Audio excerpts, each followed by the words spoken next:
Good morning, Michael Feller here. It's Wednesday, the 7th of October, and you're watching Deals TV on Business Spectator. Private equity is one of the hot topics today. Obviously, in the wake of yesterday's sale on the part of Champ Private Equity of United Malt Holdings to Graincorp, and obviously Texas Pacific Group is selling its stake in Myer, the department store group, to the public market in Australia's first major IPO since the credit crunch. So everyone is wondering what's next for private equity. What are the companies that they're going to sell, and what are the companies that they're going to retain? The whole thing about private equity is you load companies up with debt and you take them private. You gather all the synergies you can out of them, and then you either sell them onto other companies or sell them back into the public market. Obviously, if a company is well performing and makes sense to retain, no one's going to IPO it. So by virtue of that, the cynics might think that if there's a private equity company selling into a float, it's got to be a dog, or it's got to be a company where all the value is already wrung out of it.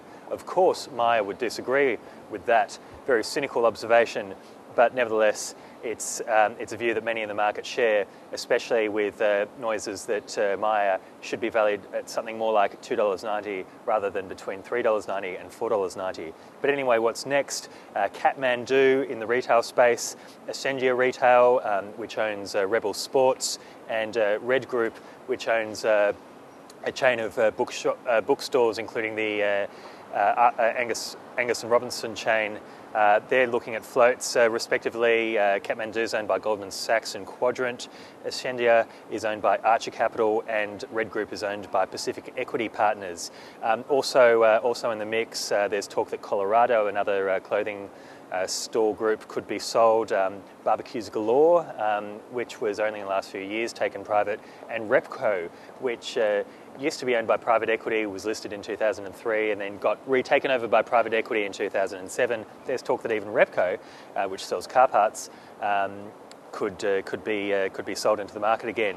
As for the better performing private equity owned companies like Link Market Services, some believe that they're going to be sold into IPOs as well, but it really probably doesn't make any sense. Pacific Equity Partners, which also of course owns REDgroup, owns Link Market Services. Link is a key competitor to the much larger Computershare, and there's talk that they could be buying Bank of New York Mellon's transactional services group.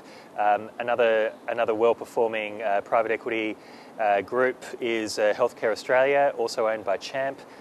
Perhaps it's not going to be sold into the market for that very reason. And then in the healthcare space, there's also Inova, which is owned by Archer and Ironbridge, and elsewhere in the marine space now, Miclyn, which is owned by Macquarie, talk that they could be sold. Moving on to other things, there's a lot of activity overseas in the IT space. Recently, Xerox bought Affiliated Computer Services, Dell bought Perot Systems, the company associated with the US politician, and now there's talk that Hewlett Packard could buy Brocade, or at least that's a rumour, but it would certainly make sense, many analysts believe. And in and amongst those deals and the general growth of the IT outsourcing business, both in places like India and in the US and the West, we wonder whether companies like Oakton could be next on the cards.